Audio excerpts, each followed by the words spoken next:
Okay mga kababayan, magandang araw po sa inyo lahat. Ito pa si Pangulong Bongbong Marcos mismo ang naghatid ng mga relief goods dyan sa Kabikulan mga kababayan dahil nga dito sa sinalanta ng bagyong Christine. At bukod doon, pumasok din si Pangulong Bongbong Marcos sa mga evacuation center at pinaliwanag niya nga doon na dapat daw lahat sila ay makatanggap ng tig 10,000 cash assistance at saka dapat daw bago sila bumalik sa kanilang mga tahanan ay ito po si Pangulong Bongbong Marcos, pinag-utos din po niya sa LGU na manatili po silang tulungan pa rin sila bago itong mga residente ng mga taga Bicol na nasalanta ng pagbagyo mga kababayan. At saka si Pangulong Bongbong Marcos pinag-utos din po sa LGU ng Bicol na dapat daw pangmatagalan solusyon, pangmatagalan solusyon yung flood control, yung may kinalaman po sa climate change mga kababayan. Pakinggan natin itong balita na ito mga kababayan. Kabilang po si Pangulong Marcos sa mga naghatid ng tulong sa Kabikulan na labis na sinalanta ng bagyo. Giit niyang pangmatagalang solusyon sa baha, flood control project na may konsiderasyon sa climate change. At yan ang tinutukan live ni Ian Cruz. Ian? Yes, Pia, si Pangulong Bongbong Marcos nang nagsabi na pangmatagalang flood control project na may konsiderasyon nga sa climate change ang nakikita niyang solusyon kontra sa malaking pagbabaha dito sa Bicol Region. Ang mga nasalanta sa bagyong Christine na nakasilong sa Naga City Hall, binisita at kinumusta ni Pangulong Bongbong Marcos. Namahagi ang Pangulo ng tig 10,000 pisong cash assistance para sa bawat pamilya. Mabigat itong nangyari sa inyo at napakalaki ng tubig na dumaan. At ang mahirap kasi yung baha na galing kami sa Buli, hindi gumagalaw talaga yung tubig . Marami doon sa hindi talaga gumagalaw ng tubig kaya gagahakanapan natin ng paraan yan. Sa situation briefing ng Naga City at Albay LGU, nag-ulat sila sa Pangulo ukol sa epekto ng bagyong Christine. Ayon sa alkalde ng Naga, patuloy ang pag-rescue at paghahatid ng tulong sa mga nalubog na barangay. Humingi sila ng dagdag na relief goods. Sabi ni DSWD Secretary Rex Gatchalian, parating na ang mga yan at pwede rin silang kumuha ng relief goods sa DSWD Hub sa Cebu para madala sa Bicol. Sa Albay, mahigit 300 bahay ang maaari raw maapektuhan ng landslide na namang oras. Inatasan ng Pangulong DHSUD para mahanapan ng bagong tirahan ang mga apektado. Sabi mismo ng Pangulo, hindi maikakaila ang tindi ng epekto ng bagyo sa Bicol. Meron naman tayong maraming flood control. Meron tayong mga dike, meron tayong mga pumping station, meron tayong mga flood control na gates. Pero sumobra lang talaga yung tubig at hindi lahat ng flood control natin na dati naman ay nakakayanan pa kahit na may ulan, yun ay nasa pawan. Noong 1973, mayroon daw Bicol River Basin Project pero hindi natapos ang proyekto nang magpalit ang gobyerno noong 1986. Sa tulong ng South Korea, muling pag-aaralan ng proyekto. Kasama ang nagbabagong panahon sa ikokonsidera sa disenyo ng programa. Hindi na yung community development muna. We will focus on the flood control talaga. Nagbigay rin ang Pangulo ng cheque ng 30 million pesos para sa Naga at 50 million pesos para sa Albay. Ang Department of National Defense magbibigay raw ng fuel assistance sa pangailangan ng Camarines Sur at Naga na paubos na ang supply ng langis. Bago sa Naga, nagtungo ang Pangulo sa bayan ng Bula at kinausap ang mga nabahang residente. Nagkaroon din ng briefing kasama ang Camsor LGU at sinaksihan ng Pangulo ang paglulunsad ng mga bangkang paghahatid ng relief goods sa mga komunidad na baha pa rin.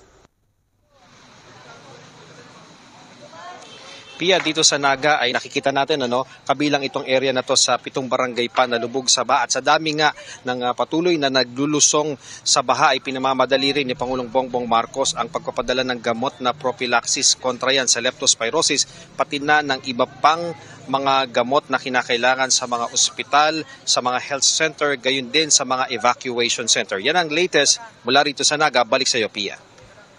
Maraming salamat, Ian Cruz. Ayan mga kababayan Pangulong Bongbong Marcos, talagang mahal na mahal yan yung mga taga-Naga, mga kababayan. Diba? Mahal na mahal yung mga taga-Bicol bukod sa nagbigay na siya ng 30 million dito sa lungsod ng Naga, 15 million naman dito sa Camarines Sur, mga kababayan. Diba? At saka bukod doon, bawat pamilya nagbigay pa po sila ng tigsa 10,000 cash assistance at saka food packs na sako-sakong bigas, mga kababayan. Ang binigay dito ng Pangulo at saka pinag-uutos niya rin na tumulong ang mga sundalo na maayos makabalik ang mga nasalanta ng pagbaha, mga kababayan, di ba? Napakaganda. At saka meron pa yung mga gamot pinamamadali na rin ng Pangulo na para dito sa leptospirosis, mga kababayan, dahil nga sa pagbaha. Alam nyo naman na pagbaha, mga kababayan, nandiyan dyan po yung ihi ng daga, mga dumi ng tao, halo-halo na po yan dyan sa baha, mga kababayan.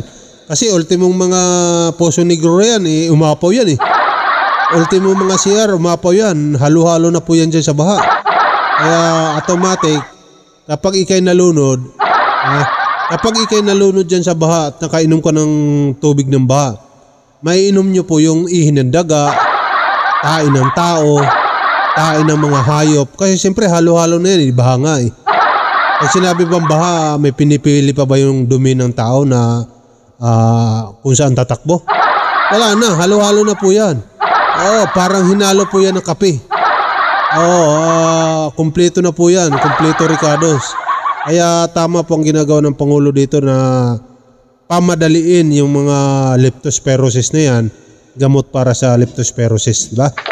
Napakagaling ng Pangulo, ng ginagawa ng Pangulo natin. Kaya Mr. President, mabuhay ka, hindi ka katulad ni Vice President. Hindi ka katulad ni Vice President na pakaang-kaang. In fairness naman dito sa ating Vice Presidente, meron po siyang pahayag. Meron po siyang pahayag na binitiwan.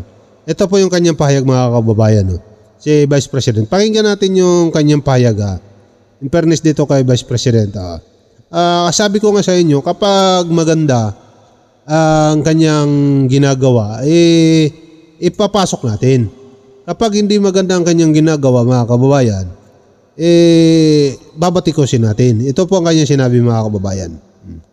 Kung tayo ay magtulong-tulong po tayong lahat para tayo ay makagawa ng ating response sa disaster at recovery phase dito sa ating disaster. At nagpapasalamat ako sa private sector dahil ang laki ng tulong na ibinibigay nila ngayon sa ating mga kababayan na naapekto ng bagyo at baha. Ayan, mga kababayan, yan yung pahayag ni Vice President Sara Duterte. At least kahit paano, nakatulong si Vice President. Nagpasalamat siya sa mga sektor na tumulong dito sa pagbaha, sa Bagyong Christine. At saka nanawagan din siya na tulong-tulong tayo, sama-sama tayo, mga kababayan. Yan po ang kanyang pahayag. Hanggang pahayag lang po. Dapat kasi tumulong ka rin, hindi ka puro pahayag, diba? Hindi ka puro panawagan. Diba, kung ang dami nyo namang, hindi kami maniniwala na wala kayong pera. Dapat magpadala kayo ng truck na bigas dito sa Bicol para makita namin, diba? Hindi kami kasi naniniwala na wala kayong pera tumatakbo po kayo lahat sa mga politiko. Ikaw, Vice President Sara Duterte, ang laki-laki po ng confidential funds nyo. Diba? Oh, kaya posible na wala kayong pera. Maganda yung panawagan ng ating Vice Presidente na magtulong-tulungan po natin. Napakaganda nun. Oh, pero hindi pwede na puro dakdak lang eh. Kailangan galaw-galaw din. Galaw-galaw din pag may time ha, Vice President. Kailangan gawa, hindi puro salita. Magpadala kayo ng bigas, diyan ako maniniwala. Magpadala kayo ng truck ng mga bigas o kaya kung wala naman kayo mga foods diyan na cash. Katulad ni Willie Rebillame, nagpadala si Willie ng nagbigay kay Lini ng 3 million pesos para dito sa Bagyong Christine, di ba? Nagpadala rin si Erwin Tulfo ng 1,000 sakong bigas para sa Bagyong Christine, di ba? Yung mga politiko, sila Rapi Tulfo, nagpadala rin doon ang kanyang grupo. Tulong-tulong po sila. Yung mga artista, di ba? Ang dami po mga artista na namigay doon sa bakit ang mga Duterte parang wala? Alam ko naman na marami silang pera, di ba? Sana hindi lang puro salita, Vice President. Kailangan din natin ng gawa para maniwala ang tao sa inyo.